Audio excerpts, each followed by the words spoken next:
Quand je me regarde, notamment ma poitrine, je le vois plus comme, parfois ça me fait sourire parce que je le vois comme une blessure de guerre ou quelque chose de qui a de la valeur en fin de compte.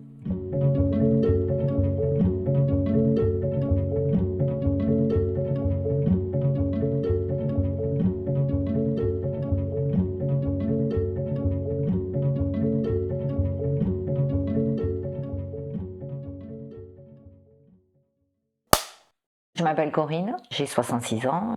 Je m'appelle Émilie, j'ai 34 ans. Je m'appelle Ludivine, j'ai 44 ans.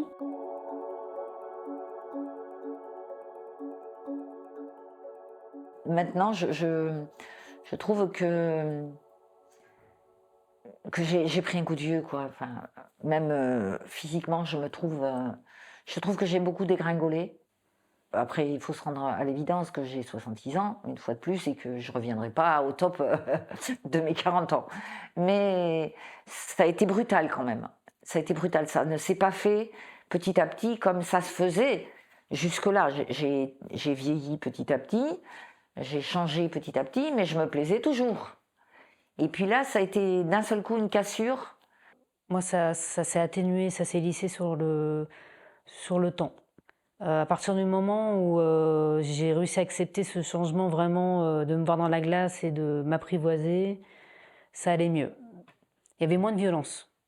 La chirurgie aussi a été importante parce que, alors moi j'ai eu la chance d'avoir qu'une opération qui m'a enlevé qu'une petite partie du sein.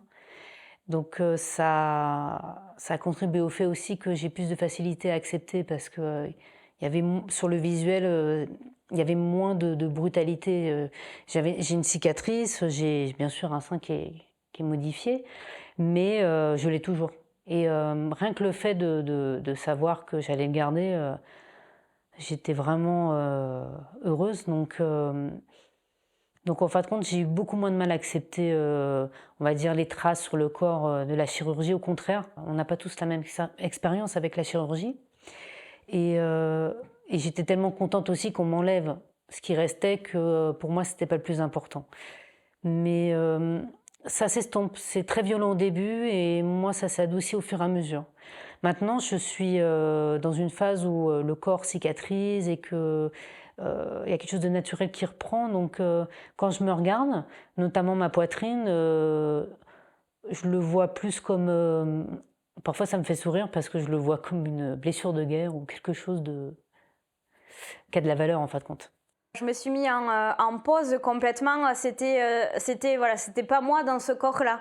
Je me suis pas trouvée moche. Je me repoussais pas. Je me regardais, mais je me reconnaissais pas en fait. Entre les formes de la prise de poids, du corps, pas de cheveux, pas de cils, pas de sourcils. Je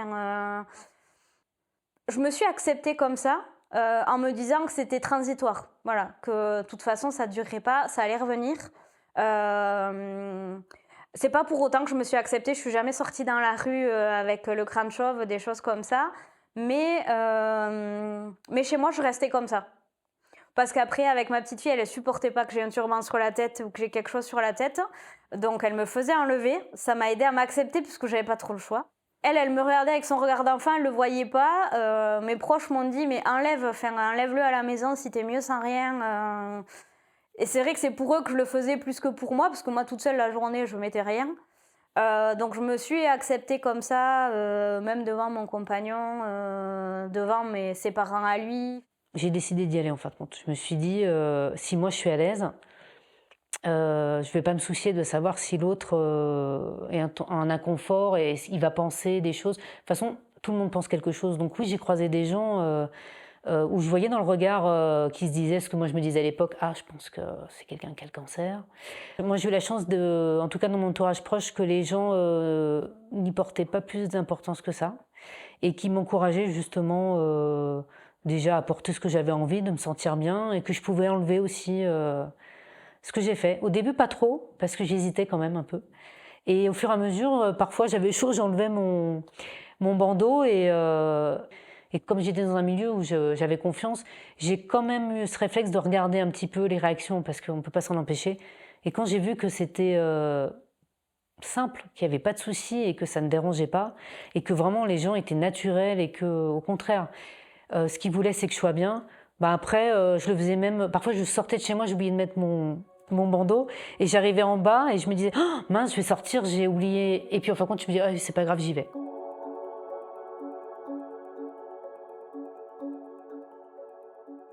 Évidemment, on n'a pas la même vie sexuelle. Alors en plus, entre la ménopause chimique et les chimios, on a une sécheresse qui est énorme. Donc, et puis la libido, elle est même pas au bas du bas. Elle n'existe plus en fait. On n'y est même pas là-dedans. Et pour ma part, mon compagnon, enfin, on n'était pas là-dedans, quoi. Le but, c'était de se sauver. Après, on a quand même toujours dormi ensemble. On était toujours dans les bras l'un de l'autre le soir, avec mes cheveux et sans mes cheveux. Ça n'a rien changé. Au contraire, ça nous a énormément rapprochés. Depuis l'annonce quand même de la rémission et qu'il n'y avait plus du tout de cellules cancéreuses au résultat de la NAPAT, là déjà c'est vrai quand on a soufflé, on a pu retrouver une vraie vie de couple, une vie intime.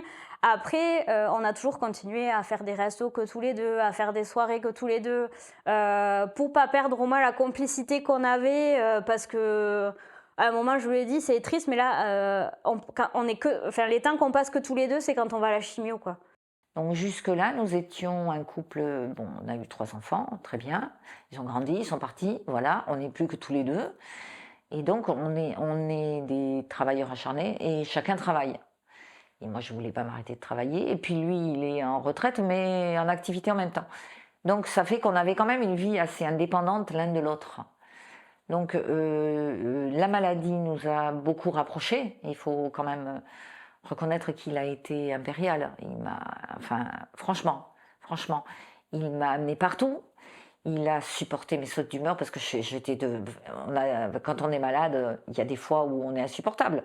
On s'en rend compte, mais trop tard, quand ça a pété des flammes. Donc il a tout accepté. Voilà, on a une vie différente, c'est sûr, mais qui n'est pas satisfaisante non plus. C'est pas satisfaisant non plus.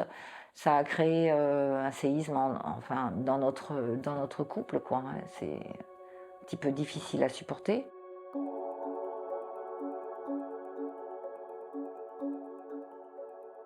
Avant la maladie, j'avais un rapport avec la féminité qui était très léger. C'est-à-dire que déjà, je me suis jamais vraiment posé la question de savoir qu'est-ce que c'est que la féminité pour moi. Enfin, j'y accordais pas trop d'importance à ce sujet-là. Je me suis toujours sentie femme, mais par contre, j'ai jamais poussé plus loin la réflexion. Et là où il y a une surprise, c'est que, alors ça s'est fait naturellement, j'y ai pas forcément pensé pendant les traitements, mais par la force des choses, avec l'évolution, avec un petit peu de recul, je me suis rendu compte que j'étais beaucoup plus en lien avec ma féminité que je ne le pensais. Maintenant, j'aime bien être dans la salle de bain et prendre du temps, alors qu'avant, pas du tout. Je suis plus attentive à mon corps, à mes cheveux. Enfin, il y a des choses que j'aime bien. Et ça, c'était vraiment pas naturel. Et puis, il y a aussi le côté féminin, dans le sens côté douceur, en fin de compte, un peu plus tendre. Ça, c'est pareil, c'était pas quelque chose que j'avais avant ou que je prenais le temps de développer, pas du tout. Bah maintenant, si.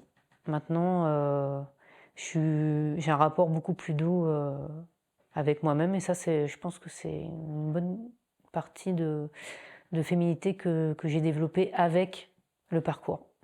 On est quand même une femme, malgré tout, même si on n'a pas de cheveux, même si des fois certaines personnes ont une double ablation mammaire. Et ce que je dirais, ça m'a fait... Enfin, j'ai gardé l'image que j'avais de la féminité, mais ça m'a fait évoluer sur d'autres personnes qui s'assumaient avec les cheveux courts. Moi, je le ferai jamais, mais j'ai rencontré en fait des belles personnes comme ça qui assumaient leur physique, qui assumaient leur choix en tant que femme.